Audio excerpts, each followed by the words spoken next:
আসসালামু আলাইকুম।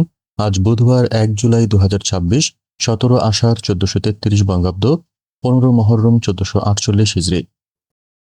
স্বাগত জানাচ্ছি আমাদের প্রতিদিনের আয়োজন আজকের প্রধান প্রধান জাতীয় দৈনিক পত্রিকার প্রথম পাতার খবরে। আমার দেশের প্রধান শিরোনাম, সীমান্তে বিজিবি জনতার অভূতপূর্ব প্রতিরোধ। এই খবরে বলা হচ্ছে, স্থানীয়দের স্বতঃস্ফূর্ত পাহারায় সীমান্ত সুরক্ষা, বিএসএফের অবৈধ পুশিং ঠেকাতে জনসচেতনতা, প্রতিরোধে নারী ও তরুণদের সাহসী ভূমিকা, অতীতের নির্যাতনী প্রতিবাদের শক্তি, বিজিবি ও গ্রামবাসীর যৌথ তথ্য আদান প্রদান। মানবতা বিরোধী অপরাধে ইনুর ১০ বছর কারাদণ্ড। এই খবরে বলা হচ্ছে, রায়ে অসন্তোষ ভুক্তভোগী পরিবারের, সাজা বাড়াতে আপিল করব বলেছেন চিফ প্রসিকিউটর। ঋণখেলাপি মামলায় ঐতিহাসিক রায়, বিএনপি নেতা আসলাম চৌধুরীর নির্বাচন বাতিল। এই খবরে বলা হচ্ছে, পুনর্নির্বাচন নাকি দ্বিতীয় সর্বোচ্চকে বেছে নেওয়া হবে, কপি পেলে ব্যবস্থা, বলেছেন ইসি। নতুন অর্থবছরের বাজেট পাস আজ থেকে কার্যকর, বাজেট ২০২৬-২৭। এ খবরে বলা হচ্ছে, নির্দিষ্টকরণ আইন গ্যাজেট আকারে প্রকাশ, ৫৯ মঞ্জুরি দাবি সংসদে উত্থাপন, কণ্ঠভোটে নিষ্পত্তি, ৩৬ মঞ্জুরি দাবির উপর আলোচনার সিদ্ধান্ত হলেও শেষ পর্যন্ত হয়নি। জার্মানি, জাপান, নেদারল্যান্ডসের বিদায়ের দিনে ব্রাজিলের আনন্দ, ফুটবল বিশ্বকাপ ২০২৬। দৈনিক ইত্তেফাকের প্রধান শিরোনাম, ১৫,০০০-এর বেশি স্কুলে নেই খেলার মাঠ, ডিভাইসে আসক্তি বাড়ছে শিক্ষার্থীদের, নীতিমালায় আছে বাধ্যতামূলক। এই খবরে বলা হচ্ছে, অর্ধেকের বেশি বেসরকারি বিশ্ববিদ্যালয় এবং ৭২% ইংলিশ মিডিয়াম স্কুলের শিক্ষার্থীরা খেলার মাঠ থেকে বঞ্চিত। যুক্তরাষ্ট্রে জন্মসূত্রে নাগরিকত্ব পাওয়ার অধিকার বহাল। এই খবরে বলা হচ্ছে, ২ দিনে সুপ্রিম কোর্টের ৫ রায়, ৪টিতে হার ট্রাম্পের। জুলাই গণ অভ্যুত্থানে মানবতাবিরোধী অপরাধ, ৩ অভিযোগে ১০ বছর করে সাজা ইনুর। বেসরকারি খাতের ঋণ প্রবৃদ্ধির লক্ষ্যমাত্রা কমিয়ে নতুন মুদ্রানীতি ঘোষণা। এই খবরে বলা হচ্ছে, নীতি সুদ হার আগের মতোই ১০% থাকছে, খেলাপি ঋণ কমিয়ে আনতে কেন্দ্রীয় ব্যাংক ১৮ মাসের কর্মপরিকল্পনা নিয়েছে, বলেছেন গভর্নর। নয়াদিগন্তের প্রধান শিরোনাম, মেগা বাজেট পাস। এই খবরে বলা হচ্ছে, ৯,৩৮,০০০ কোটি টাকার বাজেট, ঘাটতি ২,৪৩,০০০ কোটি টাকা, করমুক্ত আয়সীমা ৪ লাখ টাকা, কালো টাকা সাদা করার সুযোগ বাতিল, কোম্পানি কর, ভ্যাট ও আয়কর ব্যবস্থায় বড় পরিবর্তন। শেষ ১৬তে ব্রাজিলের প্রতিপক্ষ নরওয়ে, ডাচদের বিদায় করল মরক্কো। দোহায় যুক্তরাষ্ট্র ইরান পরোক্ষ আলোচনা। মালয়েশিয়ার ২ মন্ত্রীকে আমন্ত্রণ জানিয়ে চিঠি, শ্রমবাজার খোলার ঘোষণা আসছে। মূল্যস্ফীতির চ্যালেঞ্জকে সামনে রেখে মুদ্রানীতি ঘোষণা। এই খবরে বলা হচ্ছে, নীতি সুদ হার অপরিবর্তিত থাকলেও কমানো হয়েছে বেসরকারি বিনিয়োগের লক্ষ্যমাত্রা। হাসান, নওফেল সহ ২২ জনের বিচার শুরুর আদেশ। এ খবরে বলা হচ্ছে, গণ অভ্যুত্থানে চট্টগ্রামে ওয়াসিম সহ ৬ জনকে হত্যা। দৈনিক কালবেলার প্রধান শিরোনাম, ৮ মাসের ভাড়া না দিয়ে হোটেল থেকে চম্পট দেন এনসিপি নেতারা, হোটেল ইয়েমেনি কর্তৃপক্ষের অভিযোগ হাইকমান্ডে। এই খবরে বলা হচ্ছে, হোটেল ভাড়া চাইলে হুমকি ধুমকি দেন এনসিপি নেতারা। ২০২৫ সালের ২৫ জুলাই থেকে ২০২৬ সালের ১২ ফেব্রুয়ারি পর্যন্ত হোটেলের ৭২৫ ও ৭২৭ নম্বর কক্ষ ব্যবহার করেন এনসিপি নেতারা। ১২ লাখ টাকা ভাড়া পায় হোটেলটি। নিষিদ্ধ ছাত্রলীগের কমিটি, নেতারা বলছেন উৎসব। এই খবরে বলা হচ্ছে, হঠাৎ করে নতুন কমিটি করায় পদবঞ্চিতদের ক্ষোভ, নতুন করে ছাত্রলীগের কমিটি দেওয়া আত্মঘাতী সিদ্ধান্ত, দাবি সাবেকদের। আগস্ট মাসে ছাত্রলীগ হবে আরও শক্তিশালী, ঘোষণা সংগঠনটির শীর্ষ নেতাদের।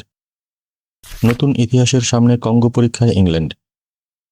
কালের কণ্ঠের প্রধান শিরোনাম, চাকা ঘুরছে না ৫৫০ কারখানায়, গ্যাস খাতে যত সমস্যা।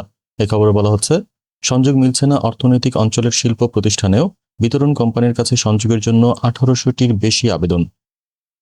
সংসদে ৯,৩৮,০০০ কোটি টাকার বাজেট পাস, ২০২৬-২৭ অর্থবছরের বাজেট। এ খবরে বলা হচ্ছে, আজ থেকে কার্যকর, উন্নয়ন ব্যয়, সামাজিক নিরাপত্তা, শিক্ষা, স্বাস্থ্য, স্থানীয় সরকার ও অবকাঠামো খাতে বরাদ্দ বেড়েছে, বাজেটের আকার জিডিপির ১৩.৭৩%। সংসদে অনুপস্থিত এমপিদের প্রতি প্রধানমন্ত্রীর ক্ষোভ, কারণ দর্শানোর নির্দেশ। এখন মামলা করতে বাধা না থাকায় ধর্ষণের নথিভুক্তি বেড়েছে, সংসদকে স্বরাষ্ট্রমন্ত্রী। খেলাপি ঋণ দ্রুত কমছে ২৪ ব্যাংকে, খেলাপি ঋণ কমায় এগিয়ে যারা, National Bank, Sonali Bank, Bank Asia, City Bank, Pubali Bank, Agrani Bank, Dutch Bangla Bank, Mercantile Bank, Dhaka Bank ও এমটিবি। হোলি আর্টিজান হামলার ১০ বছর, নিহতদের পরিবার এখনও আতঙ্কে। মানবতা বিরোধী অপরাধ, ইনুর ১০ বছরের জেল। এই রায়ে আমরা সন্তুষ্ট নই, আপিল করা হবে, বলেছেন চিফ প্রসিকিউটর। সমকালের প্রধান শিরোনাম, ডেঙ্গুর বড় ঝুঁকি নিয়ে শুরু হলো জুলাই, ডেঙ্গু পরিস্থিতি ৫ বছরের চিত্র। জার্মানির অশ্রুসিক্ত বিদায়, নেদারল্যান্ডসও বাদ। নতুন পে স্কেলে এবছর মূল বেতন, পরের বছর ভাতা। এই খবরে বলা হচ্ছে, সরকারি চাকরিজীবীদের বেতন কাঠামো, গ্যাজেট জারি শিগগিরই, জুলাই থেকে কার্যকর। আপিল বিভাগের রায়, আসলামের প্রার্থিতা বাতিল, শপথ নিতে পারবেন না, প্রতিবাদে ১০ স্থানে সড়ক অবরোধ বিএনপি নেতাকর্মীদের। অনলাইন জুয়ায় 5 বছর জেল, কোটি টাকা জরিমানা, সংসদে বিল পাস। দৈনিক সংগ্রামের প্রধান শিরোনাম, সময় বাঁচাতে দলের ছাঁটাই প্রস্তাব প্রত্যাহার, বিশাল ঘাটতি রেখেই বাজেট পাস। এ খবরে বলা হচ্ছে, মোট ব্যয় 9,38,000 কোটি টাকা, ঘাটতি 2,43,000 কোটি টাকা। ইনুর 10 বছরের কারাদণ্ড, জুলাই গণহত্যা। জুলাই গণ অভ্যুত্থানের বার্ষিকীতে জামায়াতের 36 দিনের কর্মসূচি ঘোষণা, জুলাই চেতনায় নতুন বাংলাদেশ বিনির্মাণের আহ্বান। জাপানকে হারিয়ে ব্রাজিলের হেক্সা মিশন অক্ষুণ্ণ। যুগান্তরের প্রধান শিরোনাম, পুরস্কার ঘোষিত সেই 23 সন্ত্রাসী কোথায়, ঢাকার আন্ডারওয়ার্ল্ড। এই খবরে বলা হচ্ছে, পলাতক 11 জন, জামিনে 4 জন, মারা গেছে 5 জন, কারাগারে 3 জন। সেই শীর্ষ সন্ত্রাসীদের ছত্রছায়ায় আজও অস্থির ঢাকার অপরাধ জগৎ। জার্মানির অশ্রুভেজা বিদায়, কমলাও বিষাদের রং। আন্ডারওয়ার্ল্ডে ক্ষমতার পুনর্বিন্যাস, একসময়ের খুনিরা শিকার হচ্ছে খুনের। এ খবরে বলা হচ্ছে, শীর্ষ সন্ত্রাসীদের আশঙ্কা সত্য প্রমাণিত হচ্ছে, হত্যাকাণ্ডের ধরনেও মিল, ভালো মানুষ দাবি করে দেশে ফিরতে চাইছেন বিদেশ পলাতক কেউ কেউ। বিদ্যুতের এত দুর্যোগ কেন, তেল, কয়লা, গ্যাস সংকটে এবার তীব্র লোডশেডিং।